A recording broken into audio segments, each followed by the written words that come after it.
Зашел в туалет в торговом центре Нижнекамска и решил, что выходить оттуда больше не хочет. Так бы, наверное, и было, если бы закрывшийся в кабинке молодой человек не отправил друзьям прощальное сообщение. Рамиль Шайдуллин с подробностями. Туалет почему закрыли? Ну, ремонт будет. Сломанная ручка, разбитая дверь заколочена фанерой. Туалет в торговом центре придется не только ремонтировать, отмывать от крови 34-летнего мужчины. Он закрылся в кабинке и отправил прощальное СМС своим друзьям. Вот он был с двумя коллегами. Коллеги начали дверь ломать и кричать: «Вызовите срочно скорую помощь». Я побежала быстрее, у девочек жгут взяла.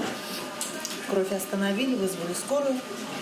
Скорая его забрала. Скорая забрала, да? Угу. А вы сами не видели, что там было? Кровь, все в крови. Но он живой. Живой. А вот говорят, он там написал что-то кровью. Простите, написал на стене. Как рассказали очевидцы, молодой парень рыдал. Врачи оказали ему первую помощь, но история на этом не закончилась. Скоро ему там все перевязала. И смотрю, он побежал.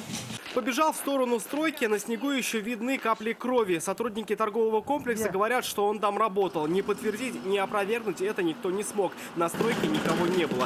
Впрочем, мужчина туда не добрался. Медикам удалось его остановить и доставить в травмпункт. Раны зашили. Что толкнуло парня на этот поступок, выяснить еще предстоит. Он сбежал из приемного покоя до приезда полиции. Рамиль Шайдуллин, Наталья Лушникова и Фахри Исламов. Вызов 112.